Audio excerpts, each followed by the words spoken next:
Well, hello, good evening, good morning and good afternoon, depending on where you're dialing in from. Welcome everybody to Durham University's Global Lecture Series 2020.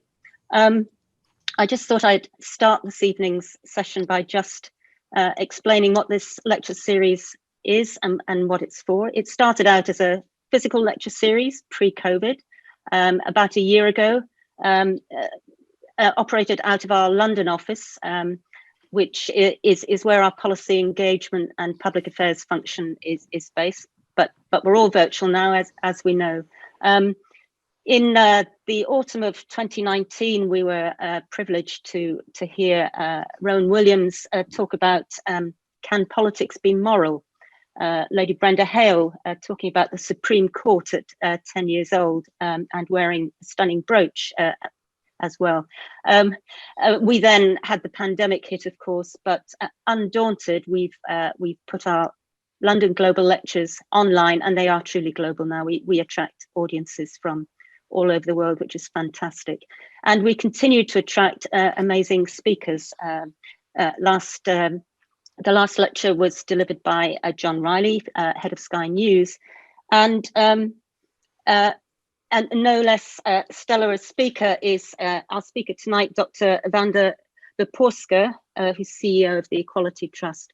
I think that, you know, I'm not going to say that word, well, perhaps I will, that word unprecedented again, but it has been an amazing year. And it has seen huge turmoil as a result, both economically, socially, politically, and truly globally. And we're trying to invite speakers who will educate and inform us and engage with us on debates that are both global, political, have social impact, but are also personal.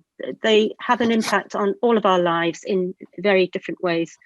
And tonight's topic, especially in 2020, is more important than it ever was, important as it always is. And that is the huge inequalities that exist in our society, which have just been amplified by the events of COVID-19 and what we face this year and will continue to face for some time. So having given the prelude, I'd just like to briefly hand over to Rachael Richards, who's our Director Public Affairs, to explain a little bit more about the lecture series, and then I'll invite Professor Sue Black to introduce our speaker. Thank you very much. Rachael. Thank you, Claire.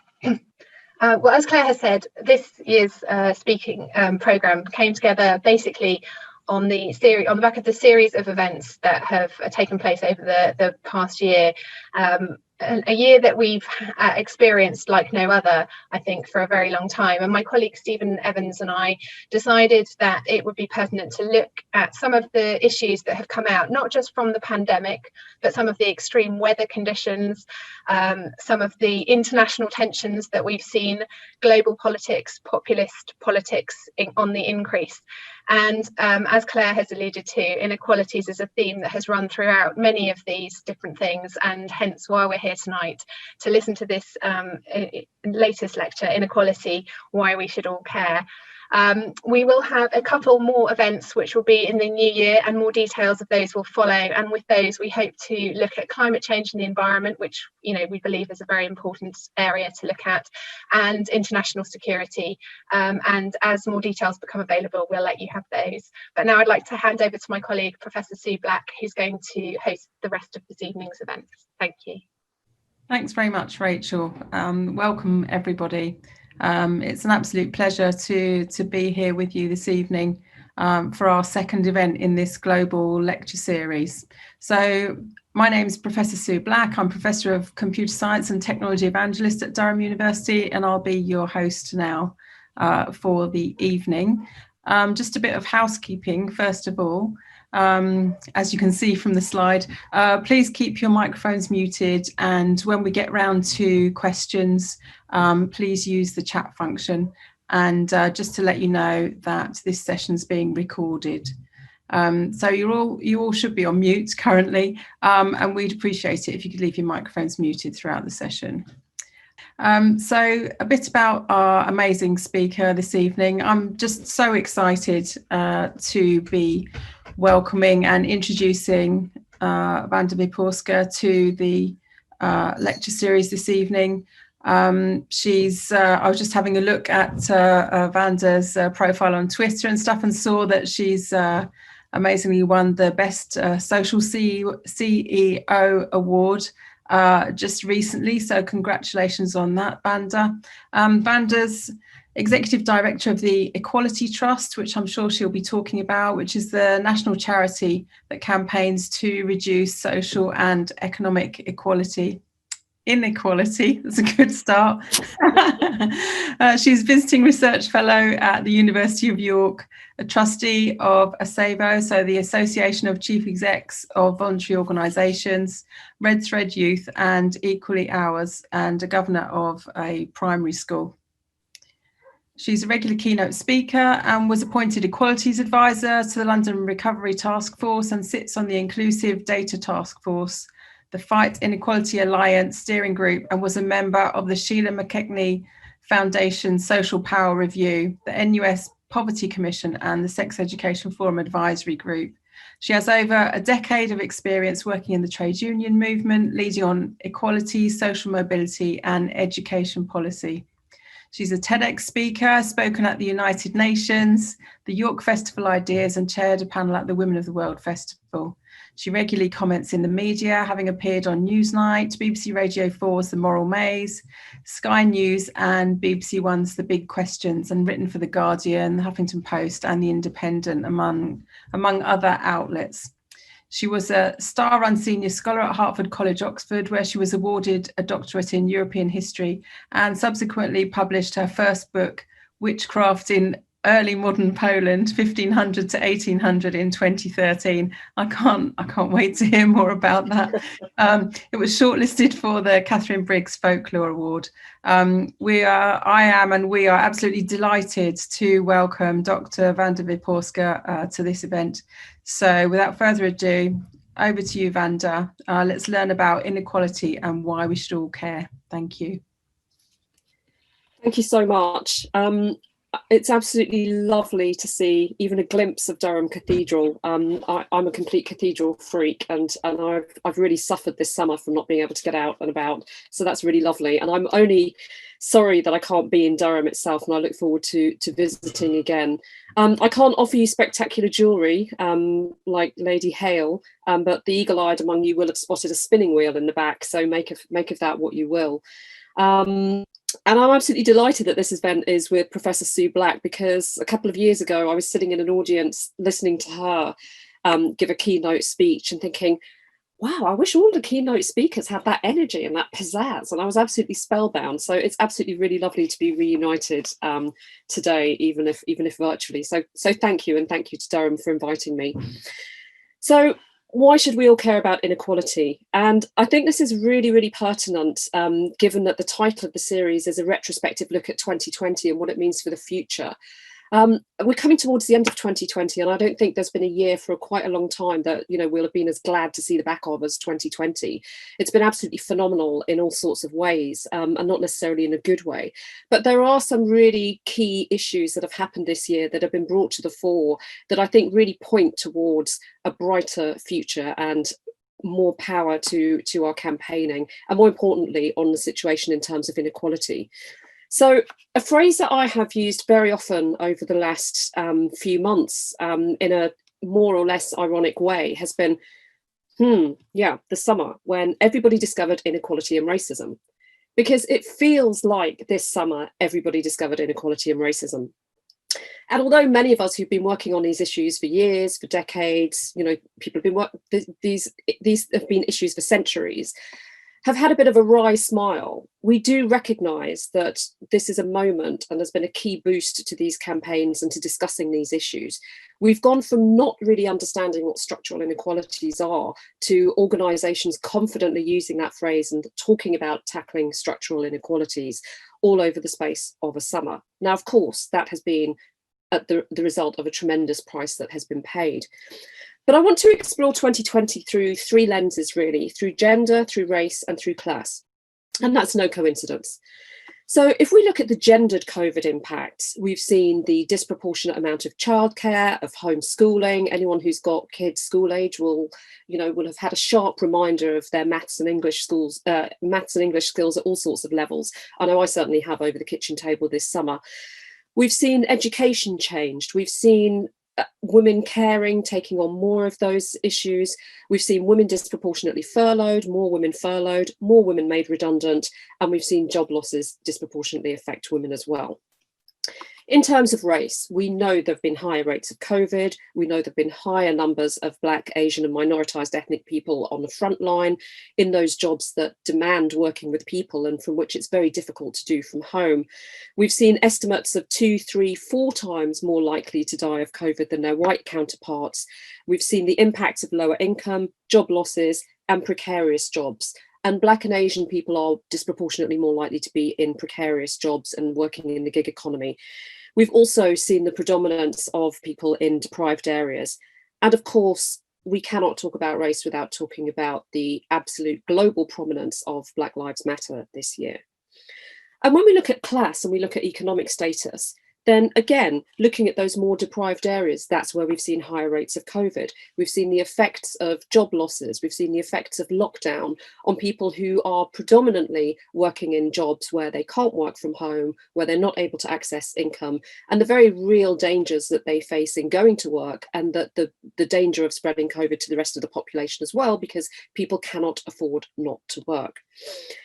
We've seen the impact on education in particular. So those young people who are not able to access decent broadband or who haven't got their own computers, despite the government promises to roll out resources, we've seen their education fall way behind. And we have a situation where in private schools, for example, we've seen education more or less carry on with a full day, 8 or more hours of education, whereas in other areas we've seen children who've been lucky to get an hour or more in education. And this is going to have an impact on a whole generation of young people, not to mention on mental health rates as well. Also, those networks of power. When we look at class, we look at it in the various impacts that it has on power, anything from the awarding of government contracts to people's access and young people's access to internships. And also the aspect of geography is extremely important as to where people are in the country, the access to resources they have, and the access to good jobs and to government services, etc. So all of these things are part of the huge web of intersections that impact like a very, very ungraceful flowchart, if I were to put it that way. And the reason that I'm particularly interested in this work, and that I have spent my life working in areas of equality or inequality, is because my background was very sort of atypical in the sense I was for what I'm doing now. So I grew up in a working class family in the Northwest. Single parent family, lived with my mum and my gran, managed to get a scholarship to an independent girls' school. And from at that point, my life changed. And having access to that level of education changed my life completely. I then went on to do a first degree in Polish studies at the School of Slavonic and East European Studies, now part of UCL. And then I went on to study and take a doctorate at Oxford. And that has equipped me in all sorts of ways with a certain level of privilege from that education, and being able to mix, being able to network, being able to do a whole range of things that had I stayed in my primary school and not had that education, I may not have had those chances. So, you know, we have to recognize the different levels of privilege, the different levels of experience that we have. And the way that I like to think about this is when I work with groups and organizations, is that when we look at inequality from cradle to grave, we all have skin in the game, to use a phrase, because we may well have been privileged in an educational sense, but we may well have not been privileged in a geographical sense or in an economic sense. So to really, a lot of the debate that's been going on, that's been very, very forced in a sense towards looking at race and looking at, you know, quite crudely looking at Black people, looking at white people and equating one with privilege and one without, I think has been really a missed opportunity, because we all have different levels of equality and inequality, and we've all been able to access different resources. Now, we know that disproportionately, as I've mentioned, there are certain things that particular groups, including racialized groups and gendered groups, there are so many differences there, and so much discrimination as well. But if we look through the lens of inequality, then we tackle a range of different issues. And I'm going to come on to talk about why that is so important. But just to say, you know, that importance of intersectionality is my experience as a Black woman, as Black, as a woman, as working class, as now disabled, growing up in the Northwest. All of these things have shaped aspects of my lives, but they've also been intersected by that educational advantage that I had. So in the context of 2020, it means that we can't just look at the Me Too movement, at Black Lives Matters, at a lot of the work that disabled organisations have been doing. All of this has to come together. And this is one of the sort of repeated pleas, I think, that many of us in the sector have, that we are still, even in the third sector, and you know, in many academic disciplines as well, which feed the research, which feed the policy, thinking about these issues in terms of silos. And in the next part of what I'm going to talk about, I'm going to come back to inequality and why we should all care, and why all of these aspects should be taken together if possible. So I'm going to take you back to 2009. And in 2009, Professors Kate Pickett and Richard Wilkinson wrote a book called The Spirit Level. And they set up the Equality Trust at the same time. So, you know, there's nothing I love better than campaigning academics that are not content to just see their work in journals and on shelves and, you know, in books, but actually really want to get it out into the world. It's a little bit difficult when you study early modern witchcraft, but hey. So their book, The Spirit Level, looked at and reviewed over 300 pieces of research. And what their work showed, and many of you will be familiar with this, is that in countries with high levels of income inequality, we also see higher levels of physical and mental ill health. We see higher levels of incarceration and violent crime.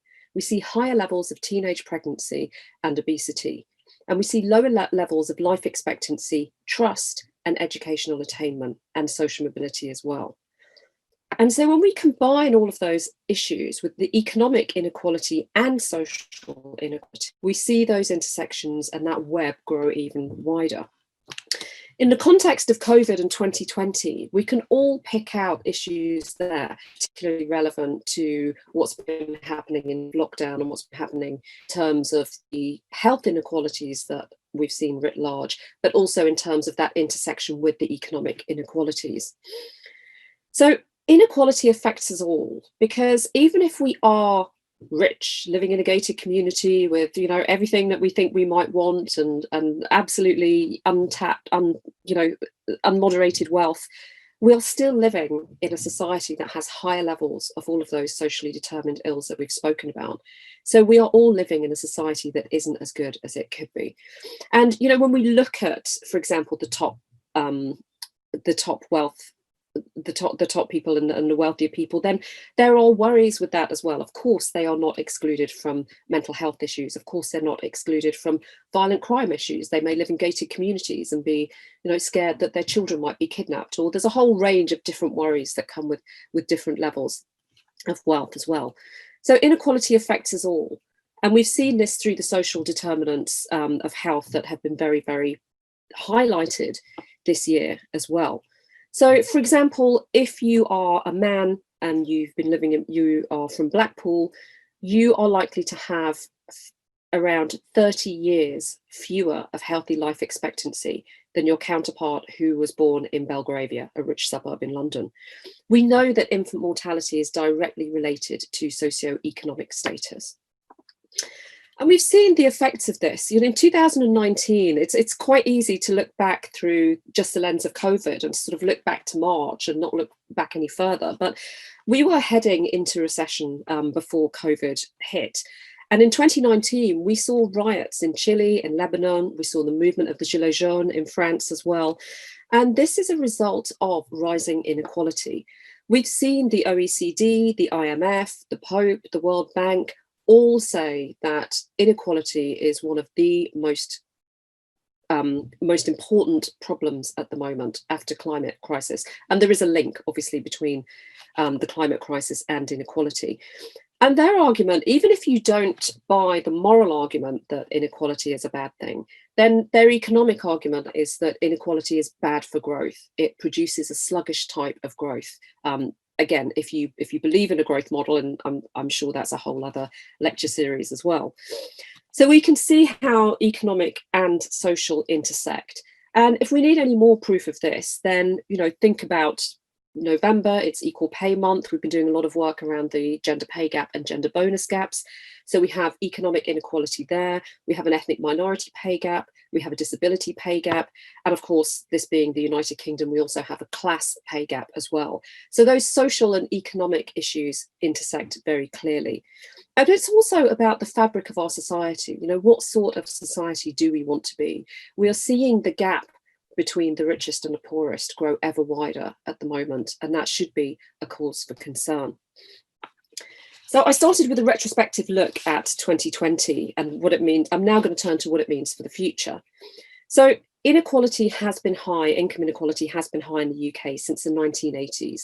And these high levels, the government and many other people will say inequality has gone down either by a very small amount, which is within the margin of error, or that it hasn't gone up.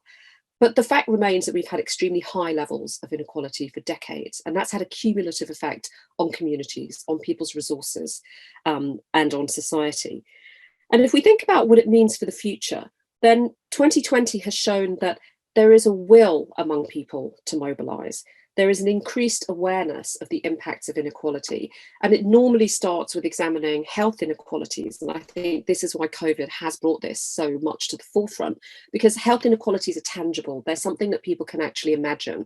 They can understand that if people are poorer, then their health might be worse. They can understand that if people are poorer and having to deal with lots of different stresses, then their mental health might be worse.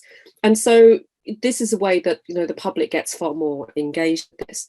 We've seen the rise of young people in particular involved with Black Lives Matter as well. And we work with a group of young people in London. And it's been really, really refreshing to see them develop their own campaigns, develop their own ways of working, and challenge their local council when their youth centre was going to be closed down, and really unlock that power. They met, some of you may remember that 2 years ago, the UN Special Rapporteur on poverty, on extreme poverty and human rights, visited the UK. And those young people sat with him for 2 hours telling him about their experience.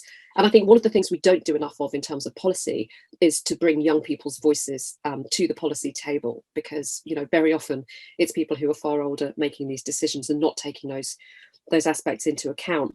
So we've seen much more discussion of inequalities.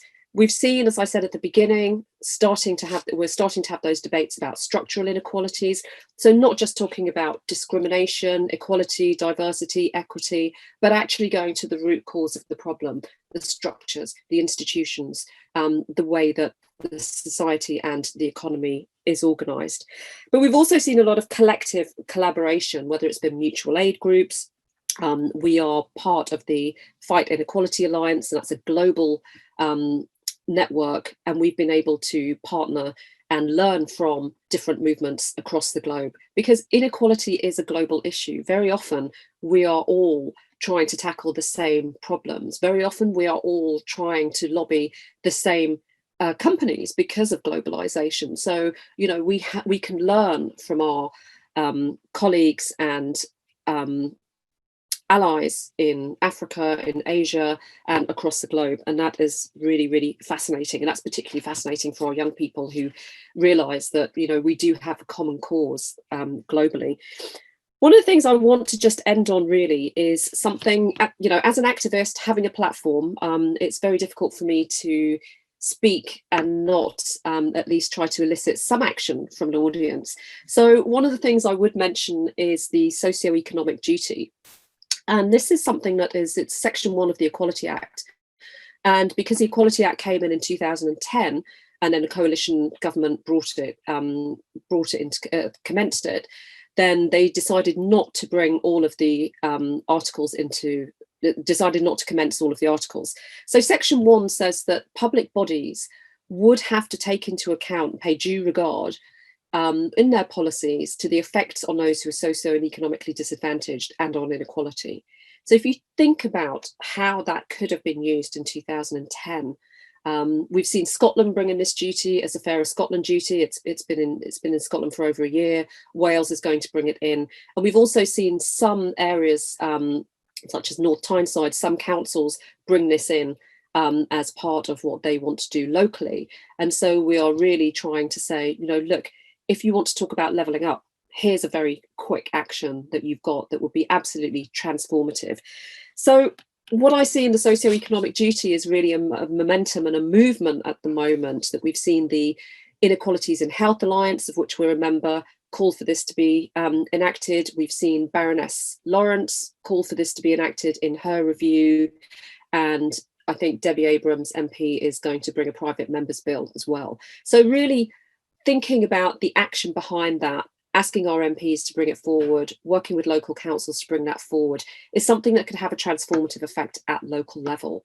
And I think my plea really is that, you know, for people to think about not just poverty, but inequality, because we've been trying to solve poverty for God knows how many years now, and it is getting worse. We know that child poverty is getting worse as well. So by focusing on inequality, it really is the nearest thing we've got to a silver bullet, because if we can tackle inequality and bring inequality rates down, then we will impact on all of those socially determined issues. So I think I would end really by saying that, you know, it's about, you'll notice there's a textile sort of theme going on here. So for me, it's really about reweaving the fabric of our society. You know, it is in tatters at the moment. And I would just end by saying, you know, that amazing African phrase, Ubuntu, I am because we are interdependent. And, you know, the sooner we realize that, then the more we can reweave and rebuild our fabric. Thank you. Thank you so much, Wanda. That was amazing. And I've got about 1 million questions written down of things to ask you. So I'll probably ask a couple of questions and then we'll go out to the audience. So to everyone in the audience, please do start typing your questions into the chat and I'll read them out in a moment. So where shall I start with my questions? Well, so I don't want to forget that I do want to know a bit about witches in Poland, but we won't take that. We won't take those questions first. So, you know, I work in technology. I'm a keen kind of like proponent of digital skills for all. During COVID, I've been talking about the fact that, you know, so many school kids, like you've said, have not got access to the internet. And, you know, like you talked about, public schools and you know, state schools and kids on low incomes, just the disparity is just ridiculous between, you know, how much one group have got and how little another group have got.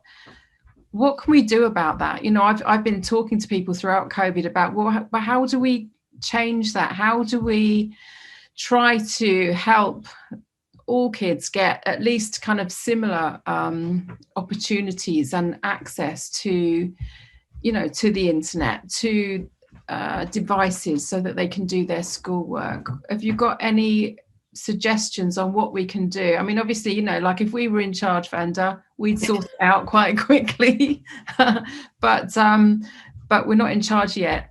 So have you got any ideas around, you know, what we can do to wholesale really make a massive difference in that area? I think it's about really being plugged into local communities. And I think that's been the key during COVID, especially for funding and a range of other issues. I really cannot see how a government could not sort out sending laptops out. I really don't. You know, I think we, you know, when it comes, if push comes to shove, we have an army.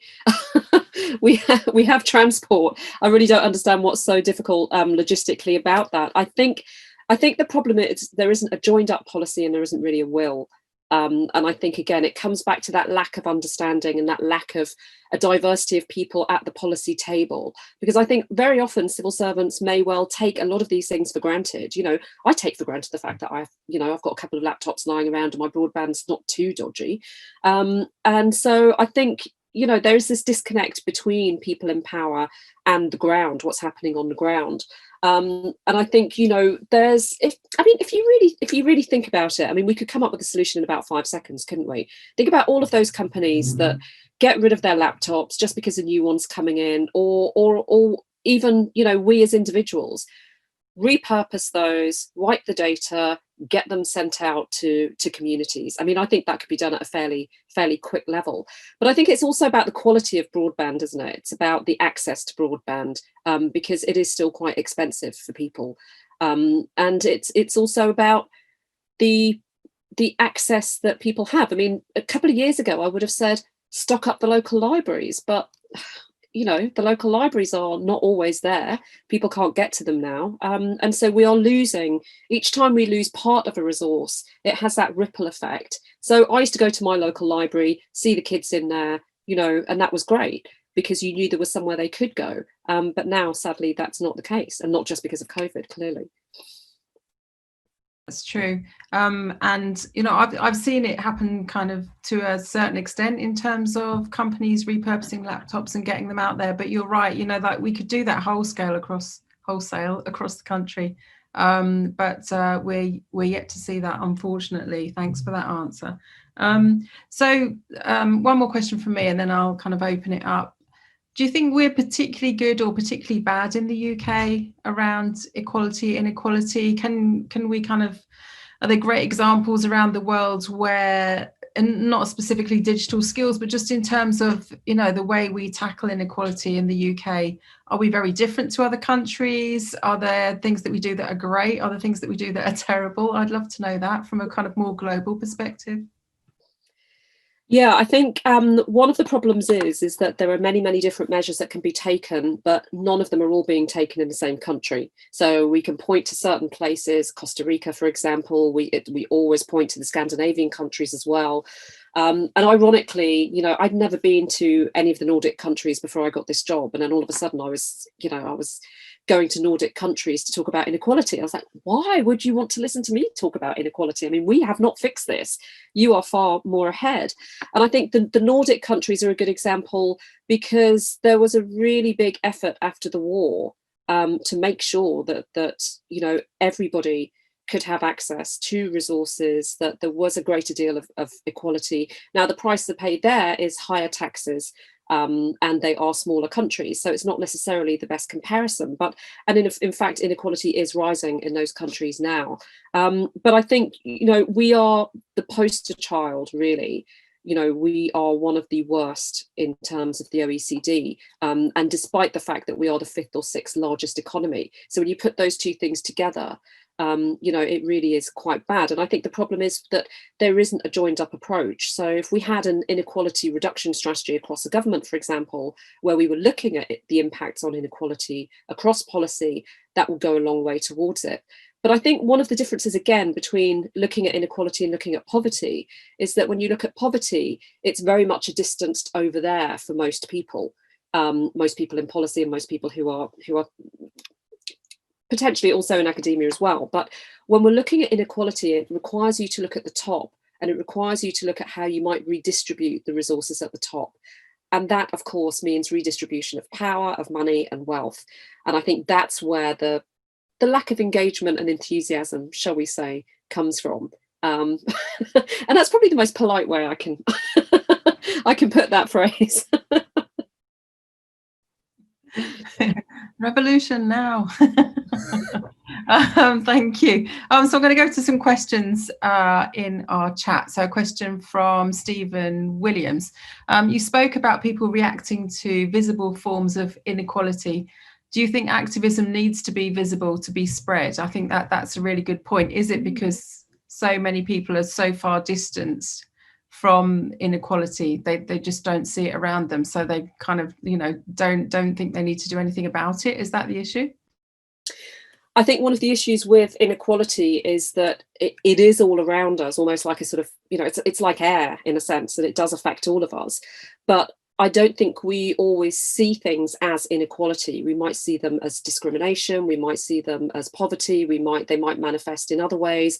But I think drawing these issues together and saying, that's inequality, is not necessarily, you know, where the general public at least is at.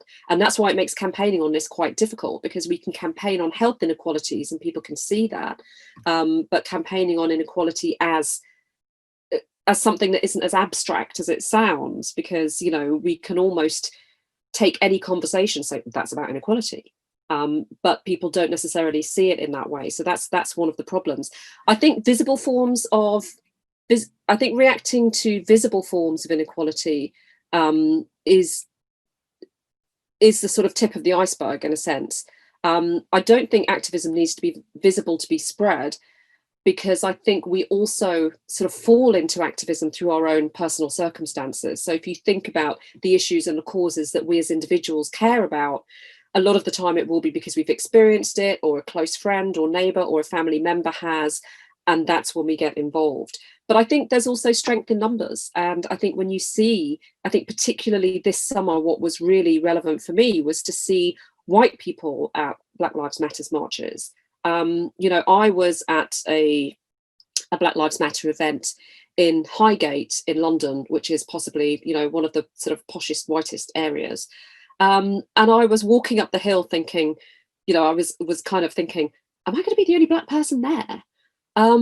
And I thought, this is just so ironic, but I'm really glad that, you know, this is happening, and to see that solidarity. And I wasn't the only black person there as it happened, but I was heavily outnumbered, which was fantastic. And that, I think, was a step change this summer, to see that allyship and to see actually more people getting out onto the street and saying, yes, we are part of this and we need to fight for this too. So I think it depends on whether people are, you know, in terms of activism and campaigning, there's always people who campaign against because they want to tear something down, tear that injustice down. And there are people who want to campaign for, you know, to build that green and pleasant land that's in your backdrop there. So, you know, we need to, and there are introverts and extroverts, and we need to be better as a sector at appealing to all of those people, not just shanty-ranty soapbox activists, which also have a very fine role to play. Thank you. A question from Bernard. Wanda, you refer to 2019 and rising social and political movements. What do you see as the place of rising populism in all of this in relation to inequality, even including Trumpism's anti-elitism? Well, I think it's interesting, isn't it? Because populism has been used, I think, I wouldn't say in an out of place way. I think what's happened is that Trumpist populism and some of the more right-wing populism has been seen in a very negative way, and, you know, quite rightly so. But nevertheless, populism is populism, and populism is either, it can be a left or a right directed phenomenon.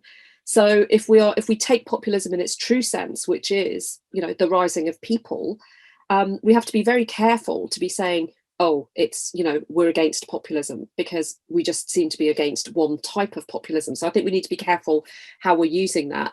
Trumpism's anti-elitism, I mean, I think I would put the quotation marks slightly around that, because, you know, an anti-elitist organisation led by a billionaire is not kind of really anti-elitist in my, I could die in a ditch over that one, seriously.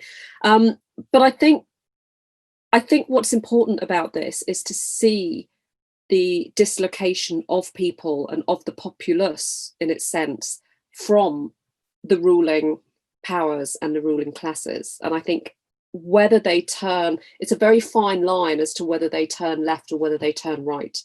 And I think that's the thing we have to be really careful about, because what we see in terms of inequality is, and we know this from various scientific studies and the bicycling reaction, is that in terms of high levels of inequality, you see people starting to kick down.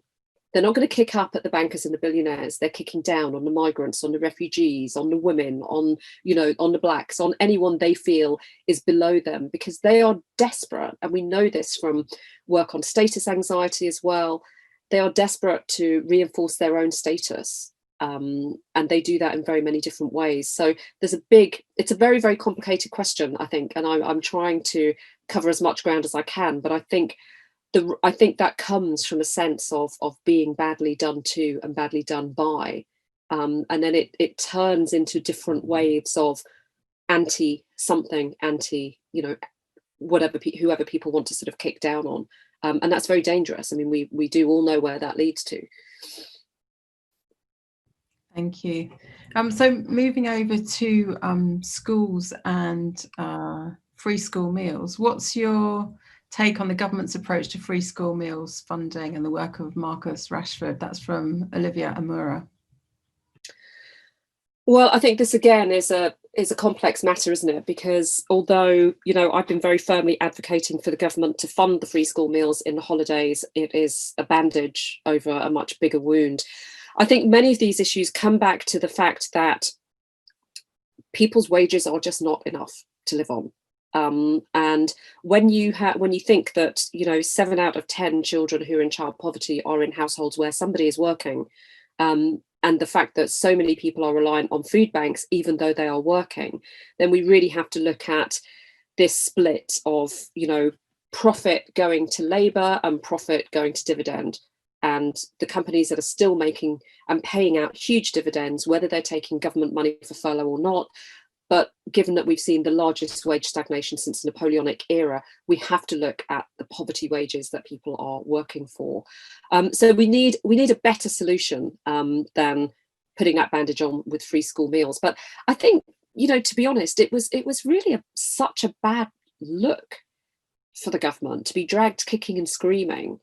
You know, when you contrast that with the money that's been spent on PPE procurement that hasn't procured any PPE, or, you know, companies that were supposed to supply ferry services that had no ferries. I mean, I could go on, the list is endless, but I'm sure everybody's aware of all of these examples. But, you know, it really did seem very petty. And I just think it was really bad politics aside from anything else as well. Yeah, absolutely. It seemed crazy to me as well. GCSE and A-levels for students. Do you think that GCSEs and A-levels are a fair gauge on children's success still? That's a question from Stephen Williams. Well, I think I'm going to show my age here, but as the first cohort to go through GCSEs and then do proper A-levels, I mean, the gap was just huge, and teachers were pulling their hair out. I think there needs to be, I mean, personally, although I did work for an education union for 4 years, I do think there needs to be more assessment. And I think, you know, 3-hour exams at the end is not necessarily the best way to examine children. Some people rise to it, some people don't. And I think, you know, it's the skill in which you have to take exams or not, which really comes out then. So I'm not a big fan of those sort of winner takes all systems of examination. I think it's going to be really, really difficult this year because I think, was it 22% of schools had kids who were out with COVID over the last week at a pinpointed day. I think that's what we heard today. So, you know, there is not a level playing field. There are some schools who've coped absolutely magnificently. And, you know, my absolute praise goes out to teachers and head teachers. And there are others who haven't. There are schools that have huge grounds and can cope with different bubbles and having all of the young people in. There are schools that don't. So there's a huge disparity this year. And I think it's really going to be unfair again. You know, and my heart bleeds for those young people, because not only are they having to go through all of the sort of mental stress of lockdown and everything else, but also, you know, the whole education system feeling at that, you know, I don't know if we all remember just how vital it felt at that stage of our A-levels. I mean, we can barely remember what A-levels we got now, but, you know, at the time it's just so crucial. And I just don't think it's a fair way to examine children. I agree. I haven't got any A-levels. So I might be a professor with a PhD, but I don't have any A-levels. I haven't got A-level history, but I've got a DPhil in history. So, look, I mean, just to quickly add in my point of view, which is that the kids are learning the same kind of stuff that they were 50 years ago, like when my dad was at school. And it's all mainly about memorizing facts, really, a lot of it. And that's, you know, we have the internet now, which we didn't have then. And I think it's more about how to use the information, which, you know, anyway, never mind, we'll save that for another day. So lots of other good questions in here. So one from Kate. In your opinion, what are the key things that large companies can do to drive more equality within our society? Oh, Kate, I've got a big wish list for that one. Your wish you'd never asked. I mean, I think there's huge amounts. I mean, I've touched upon salaries. You know, we touched very briefly on things like gender pay gap, gender bonus gap, having proper pay structures and transparent pay structures. So for their own employees, there's a lot they can do. And also, you know, changing the way they recruit. I mean, talking about, you know, the validity of A-levels or degrees, you know, does a job really actually require a degree, or are companies just being quite snobbish about the sorts of people that they want to employ? I think there's a lot that can be done in terms of salaries, in terms of promotions, in terms of flexible working, in terms of parental leave, all of these sorts of things, terms and conditions. I'm an ex trade union branch official, so you know, terms and conditions are absolutely key there, and policies. But I think at a wider level in society, it's about modeling that good behavior. And there's a lot of talk about purposeful business, about what is business there to do, but it seems to sometimes lack that real ambition to change. And again, it comes back to those power structures, doesn't it? You know, if you're at the top of the pecking order and you are, you know, you are guaranteed a job for life and great salaries, then you don't really have much incentive to change the system, and the system is really stacked against people. So I think, you know, they need to open up their recruitment. They need to also be in communities more, you know, making those alliances, having sort of better internships, paid internships, a whole range of things like that they can do to give back. But I think primarily, you know, the very basic thing is paying decent, good wages that allow people to live a dignified life without having to go to a food bank or claim welfare and benefits. On that point, I was looking earlier at your fair pay campaign. Do you want to say a quick bit about that? Because I was looking at on the mobile app, you know, you can select different companies and it talks about the CEO's wages and stuff. Can you just tell people a bit about that? Because I think that's a great campaign.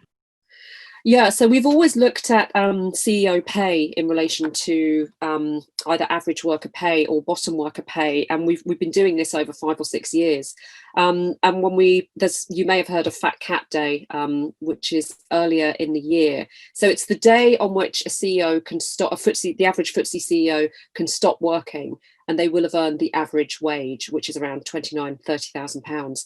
So it usually ends up being about 6 or 8 hours into the new year. I mean, we give them the bank holidays off, so you know, we don't expect them to work over the bank holidays, but they can generally stop working after about a day or a day and a half. And we wanted to bring this sort of message. I mean, Fat Cat Day is a great way of getting attention once a year, but we wanted to really show people the disparity between average CEO pay and the pay of their workers.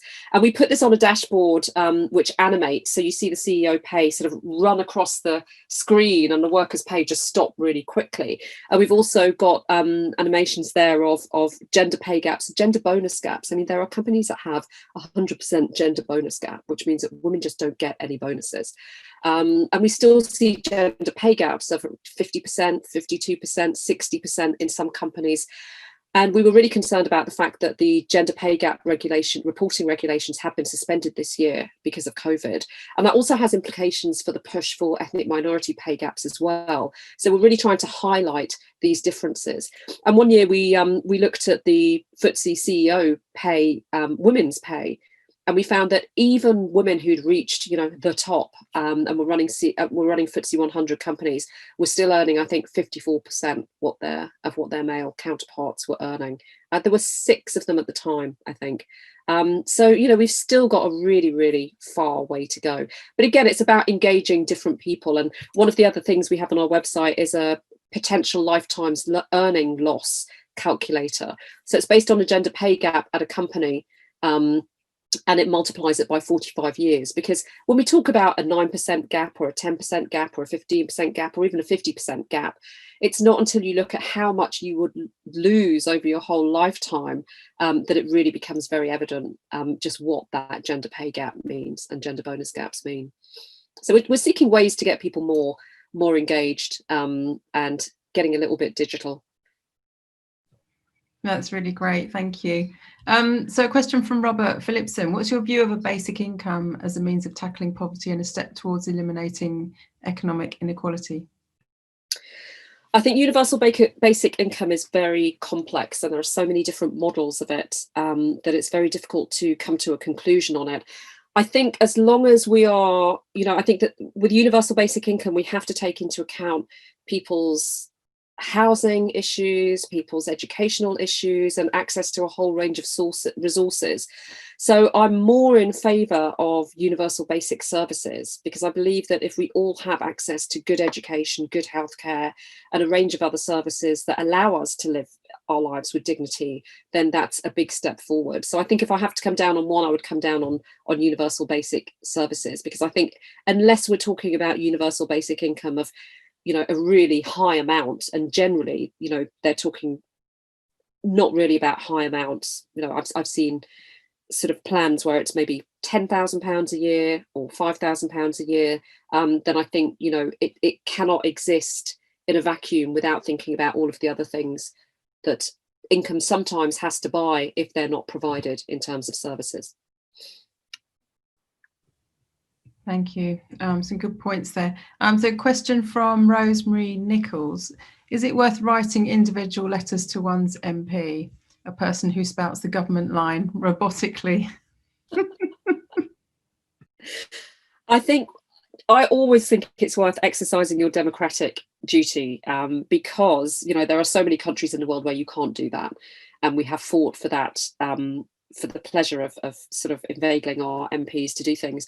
But it goes back to sort of old style campaigning. And I remember working at an organisation, and this was before everything got really digital, and the MPs would tell us that if they had a sackload of letters or postcards, and we would print out postcards that people could send in, then they would actually take notice, because they could see that physicality of the letters and the postcards actually in their office. And so I think there is still something about actual letters and postcards and physical, I was going to say sending physical things to your MP. I don't think I mean to say that, do I? I don't want to encourage people. But I do think it is worth it, because, they, at the end of the day, want to hold on to their constituencies. So, if we can do that in numbers and make our voices heard, then I think, yes, we do need to. Thank you. Well, so I can't believe it. We've only got 5 minutes left. Can you give us 1 minute on witches in Poland? 95% of them were female. Most of them did actually get executed. There weren't many grounds for appeal. And one thing I want to say, if any, because I think it's important, and it's not necessarily Poland, but 26%, round about 25-26% of those for whom we have records who we know were executed in the 300 years roughly of the persecution were male. So that's your wow fact of the night. They were male. Thank you. And so kind of a last point to end on maybe is just what's the main thing that we could do? Like if we went away with like one action, what would it be, do you think? Well, I would be writing to MPs about the socio-economic duty, and also to local councils about the socio-economic duty. And I'm going to go for a third thing because I'm greedy, is talk about inequality, make those links, make sure when people are having these conversations that you're bringing it back to inequality, so that people recognise that inequality is there, and that inequality is not inevitable. It's a policy choice, and that means we can change that policy. So I've just got a few things to end off our lecture this evening. Sorry, I'm trying to read from 2 documents at once. So thanks very much, Wanda. And thank you so much to our Durham community for taking time out to support this event. We'll be sending out a post-event email which will include a satisfaction feedback survey, so please do contribute to that when it comes through. Also, just a reminder that the next event in our series or events are all listed on our webpage, found at the link, there we go, as if by magic on screen there. And thank you so much, everyone, for your patience and attention today. And that brings us to the end of this event. We look forward to seeing you at our next event. And thanks again, Wanda, for an absolutely wonderful lecture. Very inspiring. Thank you.